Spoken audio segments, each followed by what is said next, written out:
Hi hello friends, welcome. எல்லாரும் எப்படி இருக்கீங்க? இன்னைக்கு ஒயிட் பிரிஞ்சி பார்க்கலாம். குக்கரில் தான் பண்ண போகிறேன். ரொம்ப ஈஸியாக செய்யலாம். குக்கரில் நல்ல பொலபொலான்னு இருக்கும். பாஸ்மதி ரைஸ் வச்சு செய்யலாம். இது பாஸ்மதி ரைஸ்லையும் செய்யலாம், ஜீரக சம்பா ரைஸ்லையும் செய்யலாம். உங்களுக்கு எது வச்சுருக்கீங்களோ அதை அதில் வச்சு வச்சுக்கோங்க. மீல் மேக்கர் இது 1 ஹவராக சுடுதண்ணியில் போட்டு வச்சுருக்கிறேன். பட்டாணி ஒரு 1 மணி நேரமாக அதையும் ஊற வச்சுருக்கிறேன். ஒரு கைப்பிடி எடுத்து ஊற வச்சுக்கோங்க. நான் அரிசி எடுத்துக்கிறேன். பாஸ்மதி ரைஸ் தான் எடுத்துருக்கிறேன். இது ஒரு 2 பேருக்கு வர மாதிரி சின்ன கப்பில் ஒரு கப் எடுத்துக்கிறேன். பாஸ்மதி ரைஸ் இல்லாட்டி ஜீரக சம்பா அரிசி வாசனை அதுவும் நல்லாயிருக்கும். அது பிடிக்கணும், அதுவும் போட்டுக்கோங்க. நான் இன்னைக்கு பாஸ்மதி ரைஸ் தான் எடுத்துருக்கிறேன். அதையும் நல்லா கழுவிட்டு தண்ணி ஊற்றி வச்சுருங்க. நம்ம காய்கறியெல்லாம் கட் பண்ணி எடுக்கிறதுக்கு அது ஊறிடும். இஞ்சி பூண்டு கொஞ்சம் எடுத்து வச்சுருக்கேன் பேஸ்ட் அரைக்கிறதுக்கு. ஒரு 4-5 பல்லு பூண்டு, 2-3 துண்டு இஞ்சி எடுத்து வச்சுக்கலாம். வெஜிடபிள்ஸ் பார்த்தீங்கன்னா ஒரு உருளைக்கிழங்கு, கேரட், ஒரு 6-7 பீன்ஸு. நம்ம இதே கட் பண்ணி பட்டாணி கூட போட்டுக்கலாம். ஆல்ரெடி கழுவியாச்சு எல்லாமே. இதை நல்லா பிழிஞ்சு எடுத்தாச்சு. தண்ணி இல்லாமல் பிழிஞ்சு எடுத்துக்கோங்க. மீல் மேக்கரை உருளைக்கிழங்க தோலோடையே போடலாம். நான் லேசாக தோல் சீவிட்டு போட்டுக்கோங்க. இல்லை ஃபுல்லாக தோல் எடுத்துகிட்டு போட தான் பிடிக்கும்னா ஃபுல்லாகவே தோல் எடுத்துகிட்டு கட் பண்ணி போட்டுக்கோங்க. கொஞ்சம் பெருசாகவே கட் பண்ணி போட்டுக்கிறேன். பிரிஞ்சுக்கு இந்த மாதிரி ஸ்லைஸாக நீளமாக கட் பண்ணிக்கலாம். நான் இந்த மாதிரி கட் பண்ணி எடுத்துருக்கிறேன். இது நல்லா சாப்பிடும்போது நல்லாயிருக்கும். பெருசாக பிரிஞ்சில் வரும்போது பீன்ஸ் கழுவி எடுத்துட்டு அதையும் இந்த மாதிரி கட் பண்ணிக்கலாம். கொஞ்சம் பெருசாகவே கட் பண்ணிக்கிறேன். ரொம்ப பொடிசாக கட் பண்ணால் பட்டாணி எது பீன்ஸ் எதுன்னு தெரியாமலே இருக்கும். கொஞ்சம் பெருசாக கட் பண்ணிக்கலாம். கேரட் ஒரு பாதி தான் எடுக்க போகிறேன்.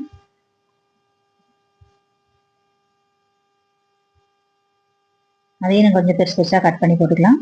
ஸ்லைஸாக போட்டுக்கோங்க பெருசாக.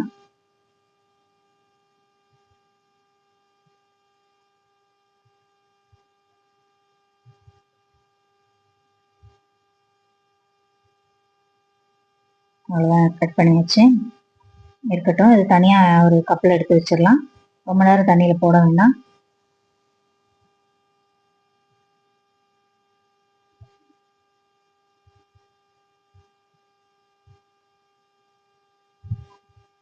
ஆல்ரெடி கழுவி எடுத்தனால ரொம்ப நேரம் தண்ணியில் போடாமல் எடுத்து ஒரு கப்பில் எடுத்து ஓரமாக வச்சுக்கலாம்.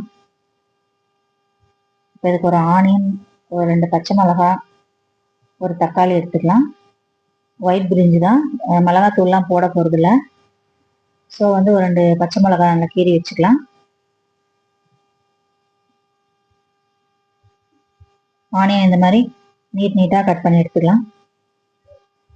அதுதான். அப்புறம் குக்கர் அடுப்பில் வச்சுட்டு 1 table spoon sunflower oil, 1 table spoon நெய் ஊற்றிக்கிறேன்.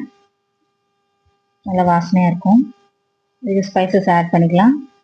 மிளகு, ஏலக்காய், ஒரு துண்டு பட்டை, கல்பாசி, கிராம்பு 2, அப்புறம் ஸ்டார் பூ, சோம்பு, ஒரே ஒரு பிரிஞ்சி இலை, இது எல்லாமே போட்டுக்கலாம்.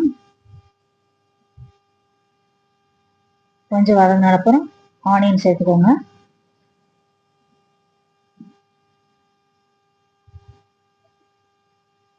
ஆனியனும் கட் பண்ணி வச்சுருக்கிற 2 கிரீன் சில்லியும் சேர்த்துக்கலாம். கொஞ்சம் கலர் சேஞ்ச் ஆகட்டும். அதுக்குள்ள நம்ம இஞ்சி பூண்டு எடுத்து வச்சிருந்தோம் இல்லையா, அது கொஞ்சம் தண்ணி ஊற்றி அரைச்சிக்கலாம். அரைச்சி எடுத்துட்டு வந்துட்டேன். உங்ககிட்ட பேஸ்ட் இருந்துச்சுன்னா 1 ஸ்பூன் 1.5 ஸ்பூன் போட்டுக்கோங்க.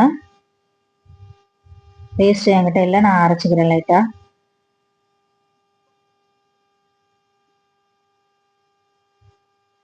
கொஞ்சம் ஓரளவுக்கு வதங்கிடுச்சு. நம்ம அதில் இஞ்சி பூண்டு பேஸ்ட் சேர்த்துக்கலாம். ரொம்ப ஆனியன் வதங்க வேண்டாம். கலர் சேஞ்ச் ஆயிடுச்சுன்னா ரைஸோட கலரும் மாறும்.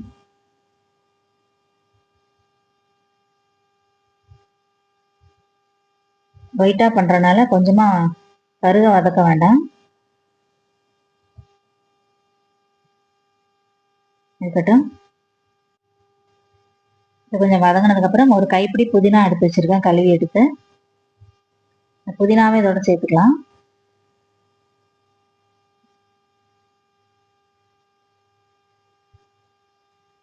கொத்தமல்லி இருந்தா கூட சேர்த்துக்கோங்க. புதினா மட்டும் இன்னைக்கு சேர்த்துக்கிறேன். அதோட மீல் மேக்கர் ஊற வச்சிருந்தேன் இல்லையா, அதை புளிஞ்சு எடுத்துட்டு அதையும் இதோட சேர்த்துக்கோங்க. அப்புறம் கட் பண்ணி வச்சிருக்கிற வெஜிடபிள்ஸ் சேர்த்துக்கலாம்.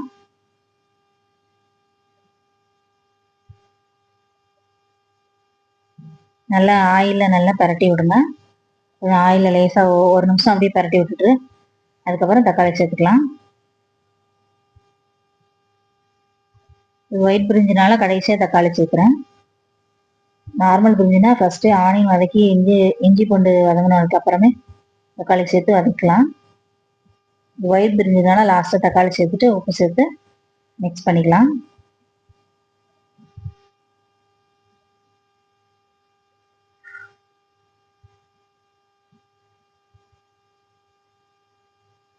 ஊற வச்சிருக்கிற அரிசி பாஸ்மதி ரைஸ் இதோட சேர்த்துக்கலாம். நம்ம ஊற வச்சுட்டு காய்கறி வெட்டுறதுக்குள்ள நல்லா ஊறிடும். இதையும் கொஞ்சம் பரட்டி விட்டுட்டு இப்பெல்லாம் சேர்த்தாச்சு. ஒரு கிளாஸ் அரிசி எடுத்திருந்தாங்கன்னா 1.5 கிளாஸ் தண்ணி ஊற்றினா போதும். ஜீரக சம்பா அரிசி பாஸ்மதி ரைஸ் எதா இருந்தாலும் 1 கிளாஸ் அரிசி எடுத்தீங்கன்னா 1.5 கிளாஸ் தண்ணி ஊற்றுங்க. அப்போதான் அரிசி வந்து ஒட்டாம நல்லா உதிரி உதிரியா வரும்.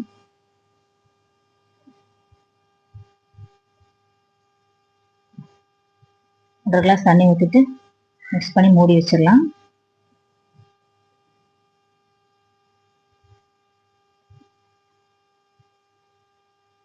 மூடி வச்சுட்டு ஒரு 3 விசில் விட்டுக்கோங்க, விட்டு எடுத்துக்கலாம்.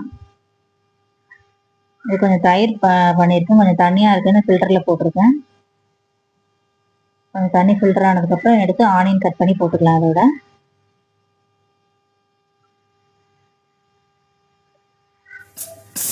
குக்கர் நல்ல விசில் வந்துடுச்சு. அதை ஆஃப் பண்ணிவிட்டு ஆனியன் கட் பண்ணி அதில் சேர்த்துடலாம். நல்லா பிசைஞ்சு விட்டுக்கோங்க. பிசைஞ்சு விடும்போது அந்த காரல் தன்மை இல்லாமல் இருக்கும். ஆனியன் சாப்பிடும்போது உப்பு சேர்த்துட்டு உப்போடு சேர்த்து பிசைஞ்சுக்கோங்க. அப்படியே கட் பண்ணி போட்டிங்கன்னா கொஞ்சம் காறுற மாதிரி இருக்கும் சில ஆனியன்லாம்.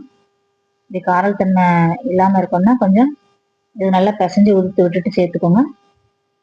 காராமல் நல்லா இருக்கும் ஆனியன் ரைத்தா.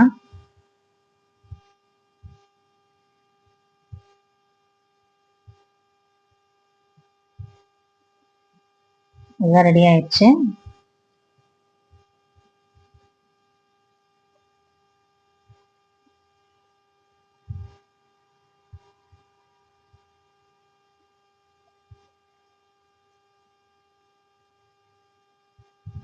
இதுக்கிட்ட இப்போ பிரிஞ்சு ரெடி ஆயிடுச்சு. விசில் இறங்கிடுச்சு. நல்லா உதிரி உதிராக வந்திருக்கு. சூப்பராக வாசனையாக சூப்பராக இருக்குது வெஜிடபிள் பிரிஞ்சி, ஒயிட் பிரிஞ்சி.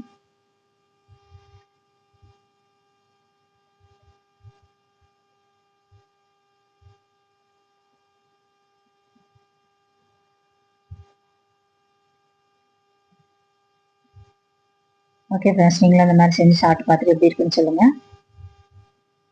உங்களுக்கு முட்டை பிடிக்குன்னா முட்டை கூட வேக வச்சு வச்சுக்கோங்க. சைடில் போட்டிங்கன்னா அது தனியாக வெந்துடும். ஓகே ஃப்ரெண்ட்ஸ், பாய்.